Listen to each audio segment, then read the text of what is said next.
ಮತ್ತೊಮ್ಮೆ ತಮಗೆಲ್ಲರಿಗೂ ಸ್ವಾಗತ. ಇವತ್ತಿನ ಈ ವಿಡಿಯೋದಲ್ಲಿ process of social work research ಅಂದರೆ ಸಮಾಜ ಕಾರ್ಯ ಸಂಶೋಧನೆಯ ಹಂತಗಳು ಅಥವಾ ಪ್ರಕ್ರಿಯೆ ಅಂತಕ್ಕಂಥ ವಿಷಯದ ಬಗ್ಗೆ ನಾನಿವತ್ತು ನಿಮ್ಮೊಂದಿಗೆ ಚರ್ಚೆ ಮಾಡ್ತೇನೆ. ಈ process of social work research ಅಂತಕ್ಕಂಥದ್ದು ಅಥವಾ ಪ್ರೋಸೆಸ್ ಆಫ್ ರಿಸರ್ಚ್ ಅನ್ನೋದೇನಿದೆ ಅದು ಬಹಳಷ್ಟು ಜನ ಬಹಳಷ್ಟು ಹಂತಗಳನ್ನು ಇಲ್ಲಿ ಹೇಳ್ತಕ್ಕಂಥದ್ದನ್ನು ನಾವು ನೋಡ್ತೀವಿ.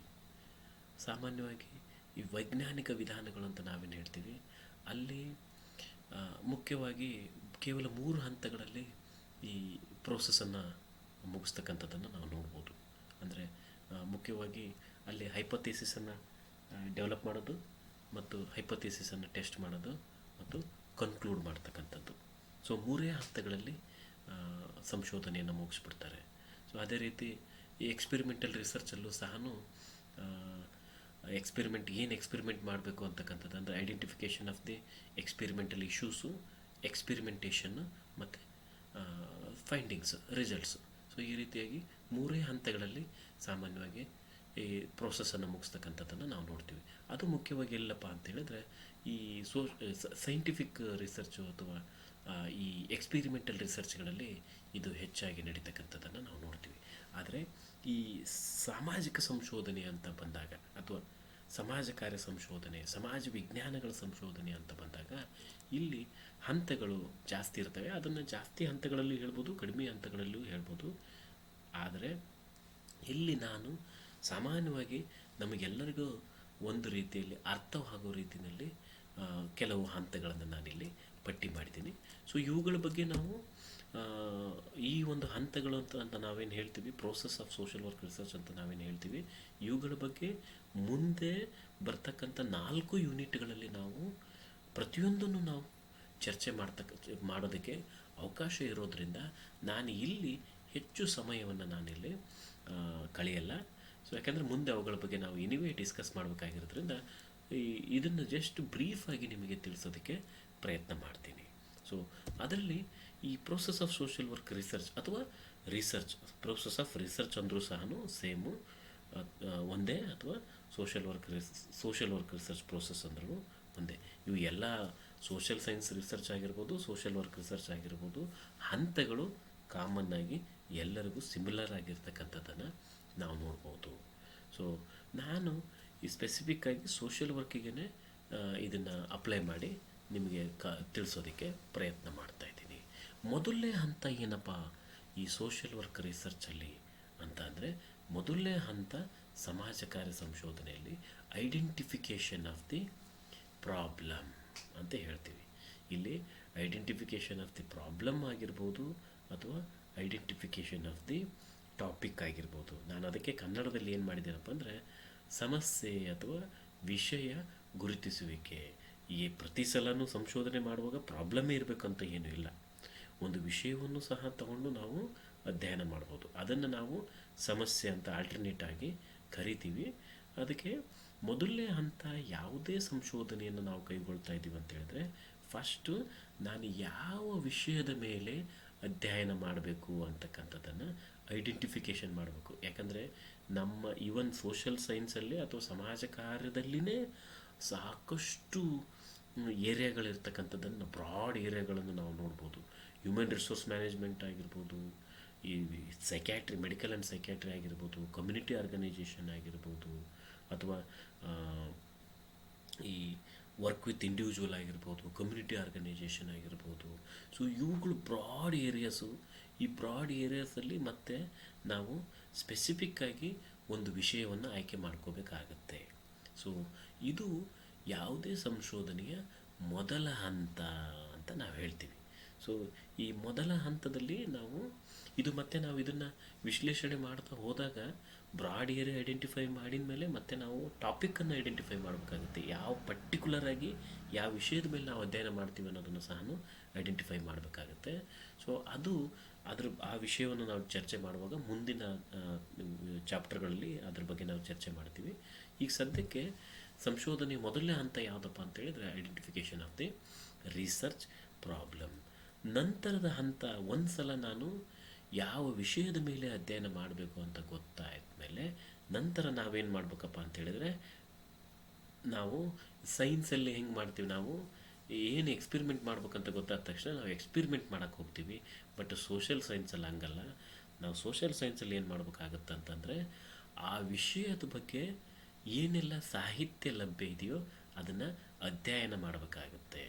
ಅಂದರೆ ಈಗ ಉದಾಹರಣೆಗೆ ನಾನು ಬಾಲ ಕಾರ್ಮಿಕ ಪದ್ಧತಿ ಬಗ್ಗೆ ನಾನು ಅಧ್ಯಯನ ಮಾಡಬೇಕು ಅಂದ್ಕೊಂಡಿದ್ದೀನಿ ಅಂತಂದರೆ, ಬಾಲ ಕಾರ್ಮಿಕ ಪದ್ಧತಿ ಬಗ್ಗೆ ಏನೆಲ್ಲ ಸಂಶೋಧನೆಗಳಾಗಿದ್ದಾವೆ ಅವುಗಳನ್ನು ನಾನು ಸ್ಟಡಿ ಮಾಡಬೇಕಾಗತ್ತೆ, ಅಧ್ಯಯನ ಮಾಡಬೇಕಾಗತ್ತೆ. ಸೊ ಅವುಗಳನ್ನು ಅಧ್ಯಯನ ಮಾಡೋದ್ರಿಂದ ಭಾಳಷ್ಟು ಲಾಭಗಳಿರ್ತಕ್ಕಂಥದ್ದನ್ನು ನಾವು ನೋಡ್ತೀವಿ. ಸಾಹಿತ್ಯ ಅಧ್ಯಯನ ಅಂದರೆ ಇದು ಕೇವಲ ಒಂದು ಹಂತ ಅಲ್ಲ, ಇದು ಯಾವುದೇ ಒಬ್ಬ ಸಂಶೋಧಕನಿಗೆ ಅದು ಒಂದು ಸಂಶೋಧನೆಯಲ್ಲಿ ಒಂದು ಬ್ಯಾಕ್ಬೋನ್ ಆಗಿ ಕೆಲಸ ಮಾಡ್ತಕ್ಕಂಥದ್ದನ್ನು ನಾವು ನೋಡ್ತೀವಿ. ಯಾಕೆಂದರೆ ಈ ಸಾಹಿತ್ಯ ಅಧ್ಯಯನದಿಂದ ನಮಗೆ ಭಾಳಷ್ಟು ಲಾಭಗಳಿರ್ತಕ್ಕಂಥದ್ದನ್ನು ನಾವು ಕಾಣ್ಬೋದು. ಕೆಲವು ಸಂದರ್ಭದಲ್ಲಿ ನಾವು ಯಾವ ವಿಷಯವನ್ನು ಅಧ್ಯಯನ ಮಾಡ್ಬೇಕು ಅಂದ್ಕೊಂಡಿದ್ವಿ, ಆ ವಿಷಯ ಆಲ್ರೆಡಿ ಅಧ್ಯಯನ ಮಾಡಿಬಿಟ್ಟಿದ್ದಾರೆ ಯಾರೋ ಒಬ್ಬರು. ಸೊ ಅನಾಗತ್ಯವಾಗಿ ನಾನು ಡುಪ್ಲಿಕೇಶನ್ ಆಫ್ ವರ್ಕನ್ನು ಮಾಡೋದು ತಡಿಬೋದು. ಆಮೇಲೆ ನಾನು ಯಾವ ಮೆಥಡಲಾಜಿಯನ್ನು ಬಳಸಬೇಕು ಅನ್ನೋದ್ರ ಬಗ್ಗೆ ನಮಗೆ ಈ ಒಂದು ಸಾಹಿತ್ಯ ಅಧ್ಯಯನದಿಂದ ಗೊತ್ತಾಗುತ್ತೆ. ಆಮೇಲೆ ಪ್ರಪಂಚದಾದ್ಯಂತ ಏನು ನಡೀತಾ ಇದೆ ಈ ಒಂದು ವಿಷಯದ, ಅಂದರೆ ಚೈಲ್ಡ್ ಲೇಬರ್ ಬಗ್ಗೆ ಪ್ರಪಂಚದಾದ್ಯಂತ ಏನಾಗ್ತಾ ಇದೆ ಅನ್ನೋದನ್ನು ತಿಳ್ಕೊಳ್ಳೋದಕ್ಕೆ, ನಮ್ಮ ದೇಶದಲ್ಲಿ ಏನಾಗ್ತಾ ಇದೆ ಅಂತ ತಿಳ್ಕೊಳ್ಳೋದಕ್ಕೆ, ಮತ್ತು ಹಿಂದೆ ಏನು ಆಗ್ತಾ ಇತ್ತು, ಈ ಚೈಲ್ಡ್ ಲೇಬರ್ ಹೆಂಗಿತ್ತು ಪರಿಸ್ಥಿತಿ ಅನ್ನೋದನ್ನು ಏನಾದರೂ ತಿಳ್ಕೊಬೇಕು ಅಂತಂದರೆ ಸಾಹಿತ್ಯ ಅಧ್ಯಯನ ಅಂತಕ್ಕಂಥದ್ದು ನಮಗೆ ಸಹಾಯ ಮಾಡುತ್ತೆ. ಸೊ ಸಾಹಿತ್ಯ ಅಧ್ಯಯನದ ಬಗ್ಗೆ ಇನ್ನೂ ನಾವು ಡಿಟೇಲಾಗಿ ಮಾತಾಡುವಾಗ ಇನ್ನೂ ಹೆಚ್ಚು ವಿಷಯವನ್ನು ನಾನು ನಿಮಗೆ ಚರ್ಚೆ ಮಾಡ್ತೀನಿ. ಒಂದು ಸಲ ನಾವು ಸಾಹಿತ್ಯವನ್ನು ಅಧ್ಯಯನ ಮಾಡಿದ ಮೇಲೆ ನೆಕ್ಸ್ಟ್ ಸ್ಟೆಪ್ ಬಂದುಬಿಟ್ಟು ಫಾರ್ಮೇಷನ್ ಆಫ್ ದಿ ಹೈಪೋಥಿಸಿಸ್.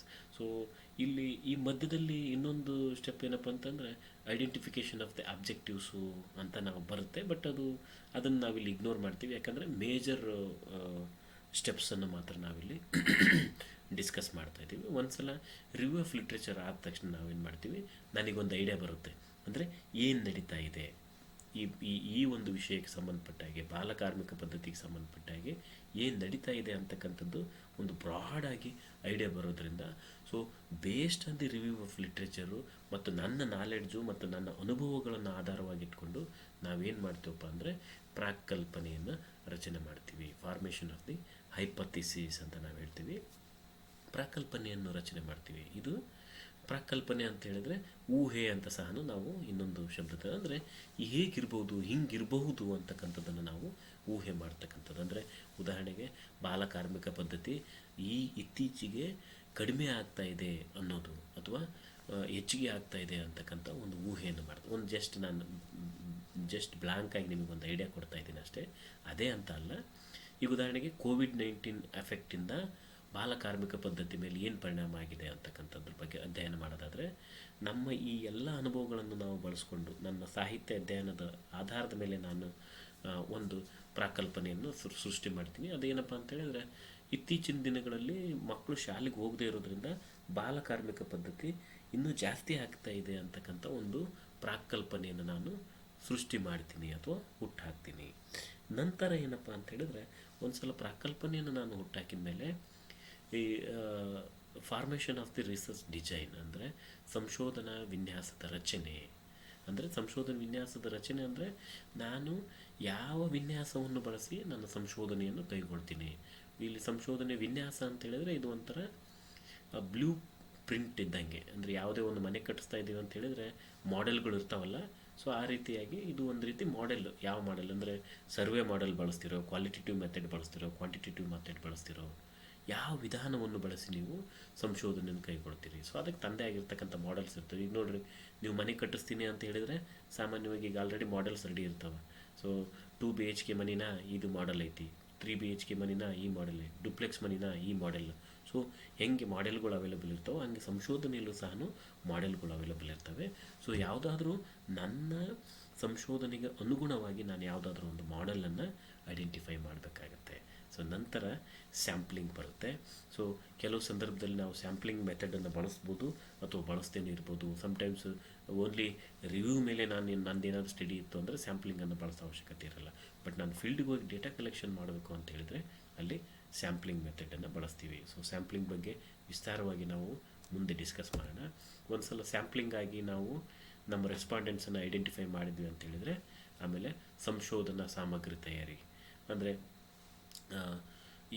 ಯಾವ ರೀತಿಯಾಗಿ ನಾವು ಸಂಶೋಧನೆ ಕೈಗೊಳ್ಬೇಕು ಅಂದ್ಕೊಂಡಿದ್ದೀವಿ ಅಂತ ಅಂದರೆ, ಈಗ ನಾವು ಕ್ವಶನೇರ್ ಮುಖಾಂತರ ಅಥವಾ ಅಬ್ಸರ್ವೇಷನ್ ಮುಖಾಂತರನೋ ಅಥವಾ ಮತ್ತು ಬೇರೆ ಯಾವುದಾದ್ರೂ ಶೆಡ್ಯೂಲ್ಗಳ ಮುಖಾಂತರನೋ ಯಾವ ರೀತಿಯಾಗಿ ನಾವು ಸಂಶೋಧನೆ ಕೈಗೊಳ್ಳಬೇಕು ಅಂತ ನಾವು ಡಿಸೈನಲ್ಲಿ ಡಿಸೈಡ್ ಮಾಡಿರ್ತೀವೋ ಅದ್ರ ಪ್ರಕಾರ ಇವುಗಳನ್ನು ಡೆವಲಪ್ ಮಾಡ್ತಕ್ಕಂಥದ್ದು, ಸಾಮಗ್ರಿಗಳನ್ನು ಡೆವಲಪ್ ಮಾಡ್ತಕ್ಕಂಥದ್ದು. ನಂತರ ಪೈಲಟ್ ಸ್ಟಡಿ ಮತ್ತು ಪ್ರಿ ಟೆಸ್ಟ್ ಬರುತ್ತೆ. ಈ ಪೈಲಟ್ ಸ್ಟಡಿ ಅಂತಂದರೆ ಪ್ರಾತ್ಯಕ್ಷಿಕ ಅಧ್ಯಯನ ಅಂತ ನಾವು ಕನ್ನಡದಾಗ ಹೇಳ್ತೀವಿ. ಹಂಗಂದ್ರೆ ಏನಪ್ಪ ಅಂತ ಹೇಳಿದ್ರೆ ಒಂದು ಪಕ್ಷಿ ನೋಟ ಅಂತ ನಾವು ಹೇಳ್ತೀವಿ. ಪೈಲಟ್ ಸ್ಟಡಿ ಅಂದರೆ ಅದನ್ನ ಅಂದರೆ ಪೂರ್ತಿ ಪ್ರಕ್ರಿಯೆಯನ್ನು ಒಂದು ಸಲ ನಾವು ಟ್ರೈ ಮಾಡ್ತಕ್ಕಂಥದ್ದನ್ನು ಪೈಲಟ್ ಸ್ಟಡಿ ಅಂತ ಕರಿತೀವಿ. ಇಲ್ಲಿ ಪ್ರೀ ಟೆಸ್ಟ್ ಅಂತ ಹೇಳಿದರೆ ಇದು ಪ್ರೀ ಟೆಸ್ಟ್ ಅಂತಕ್ಕಂಥದ್ದು ರಿಸರ್ಚ್ ಟೂಲಿಗೆ ಸಂಬಂಧಪಟ್ಟಿದ್ದು.